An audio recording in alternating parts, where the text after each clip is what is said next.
and understanding that I don't have to be a certain way to be successful at conveying value to our potential clients. That really helped me. It took the pressure off where I could just be myself. And being yourself is very important for leadership as well. 100%. There's a whole movement around authenticity and leadership. And I think, people can usually figure out pretty quickly if you're not being yourself. It's quite obvious. And I think if you're in a position of leadership, or if you're trying to lead someone to a certain outcome, aka sales, it's really obvious really quickly if you're not being genuine in that interaction. And the second people figure that out, the trust is gone. So they're not going to do what you want. They're not going to buy your product. They're not going to follow you in business or whatever else you're trying to lead them in. So it's a really useful lesson, that. What would you say then is the best thing about what you do?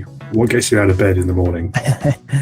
I would say being able to see how far somebody has come in a certain amount of time.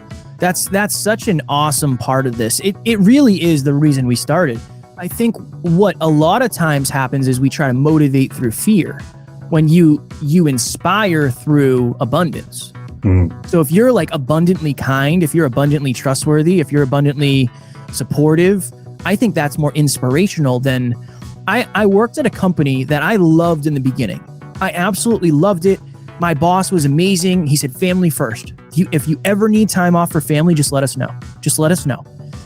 New leadership comes in, and very quickly it became, you can only do so much of that. Like, we have to make sure we're building the business. And I understand, as a business owner, yes, you do.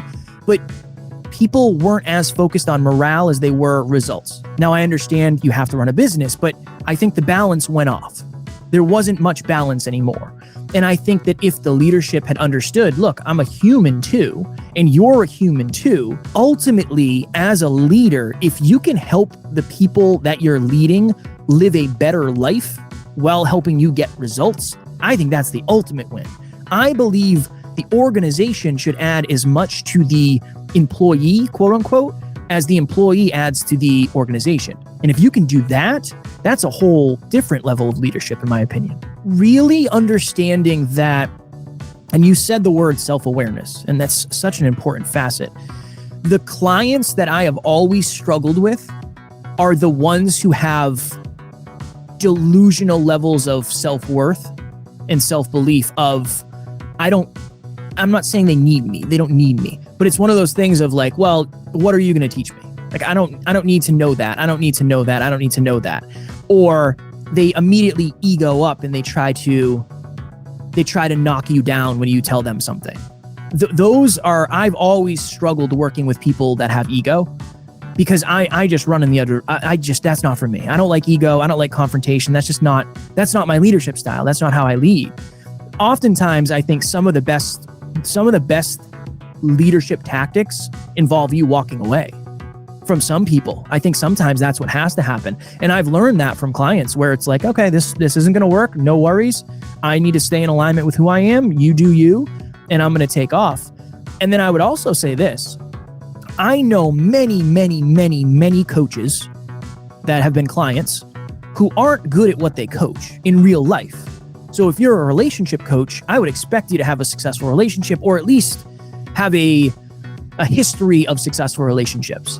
And that might not be the case. If you're a podcast coach, I assume you're probably winning at podcasting. Well, that's not always the case. So managing your life first to help you actually manage other people through whatever value you're trying to add to them. I think those are three big points that I've seen. I was reading a book. I don't remember what book it was. And it was about 1-800-Flowers, I think, the story that they used.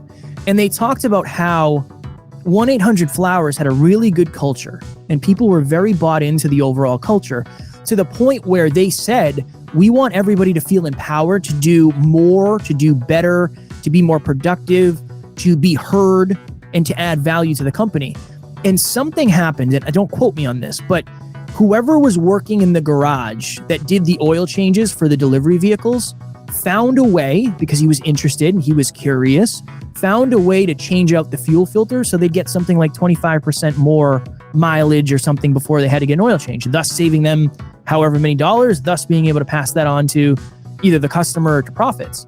But somebody who hated their job wouldn't do that.